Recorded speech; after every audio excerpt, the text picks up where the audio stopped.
Get ready for a deep dive into some of the most controversial game releases of 2024. In this countdown, we'll highlight the titles that triggered outrage, frustration, and heated debates among gamers. From technical failures to questionable design choices, these games left a mark for all the wrong reasons. Included in our list are notorious launches like Concord, Skull and Bones, and Suicide Squad Kill the Justice League, alongside disappointing entries in beloved series. We'll break down what went wrong with each release and explore why they faced such intense backlash. Which of these games do you think deserves the title of the most hated of the year? Share your thoughts in the comments. So the 10th most hated video game of 2024 is Star Wars Battlefront Classic Collection.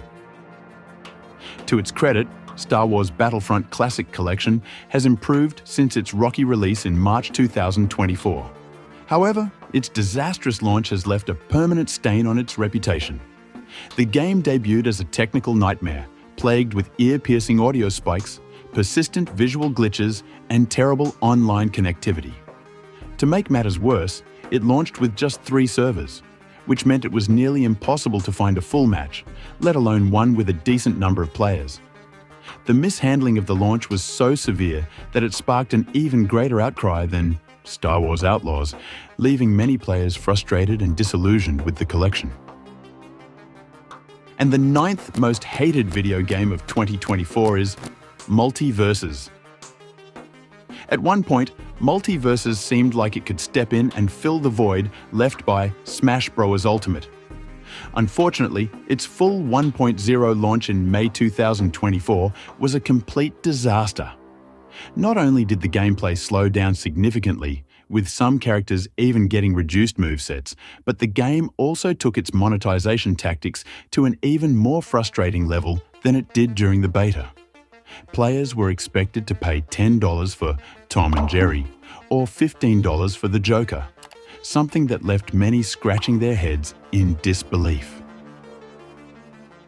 And the 8th most hated game of 2024 is Silent Hill: The Short Message. Typically, making a game free to play can help soften negative reception, but that wasn't the case with Silent Hill: The Short Message.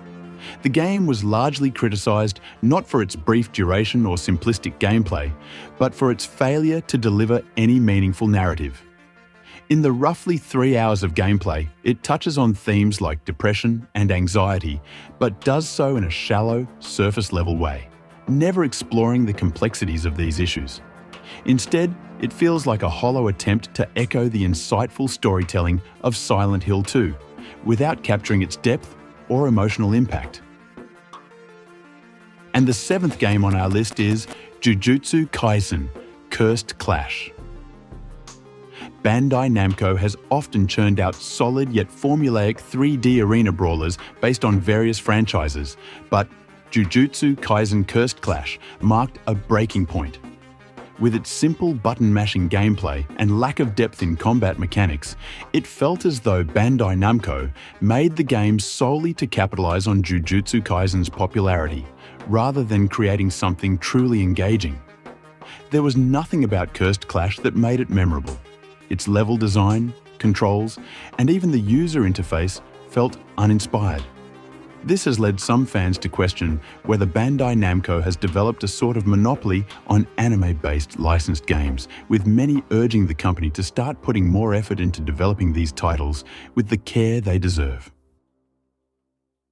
And the 6th most hated video game on our list is South Park: Snow Day. After 2 incredible games like The Stick of Truth and The Fractured But Whole, expectations for a 3rd South Park title were sky high. Sadly, South Park: Snow Day fails to live up to its predecessors, delivering one of the dullest multiplayer experiences we've encountered this year. The gameplay is plagued by frequent interruptions from gimmicky mechanics, and the campaign's shockingly short length leaves much to be desired.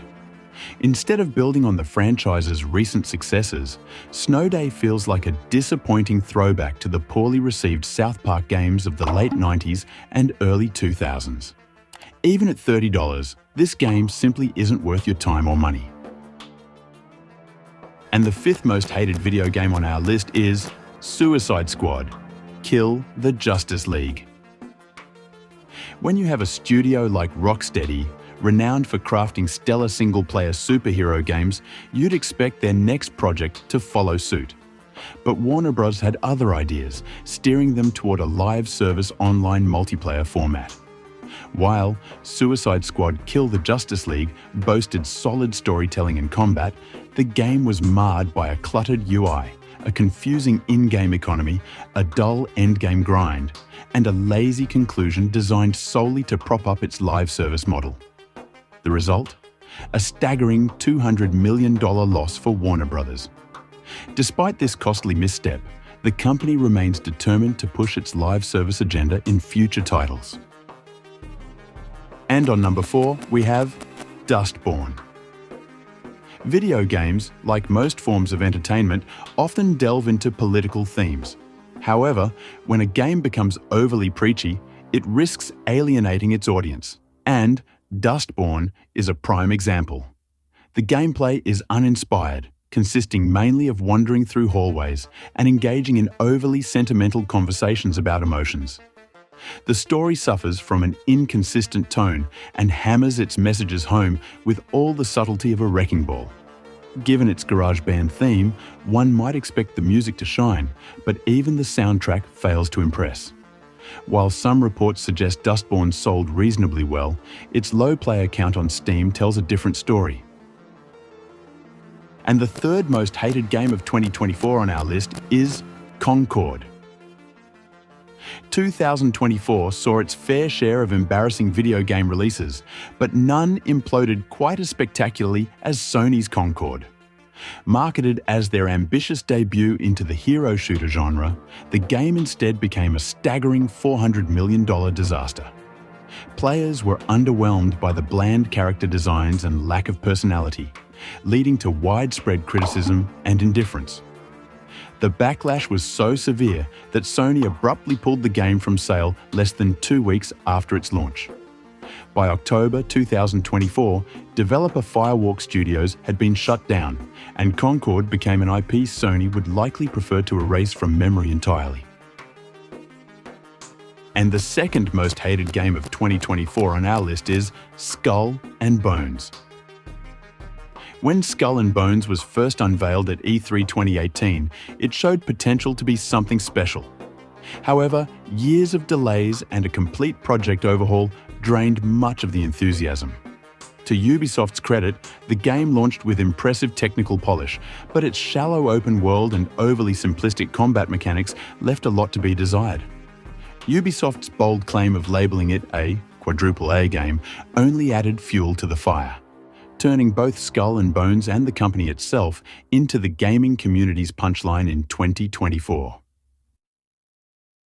And the last most hated game of 2024 is Alone in the Dark. After enduring 2 failed reboots, Alone in the Dark made its return with a third attempt, this time under the ownership of THQ Nordic. Unfortunately, it was just as disappointing as its predecessors. Developed by Pieces Interactive, the game aimed to modernize the iconic survival horror franchise, but forgot the fundamentals of what made it compelling in the first place.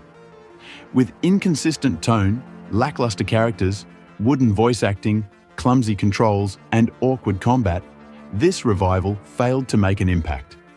Less than 3 months after the game's release, Pieces Interactive was shut down, leaving many to question whether Alone in the Dark should ever be resurrected again. So, did you play any of these games before they sparked controversy online? Share your thoughts in the comments below. And don't forget to subscribe this channel for more videos like this.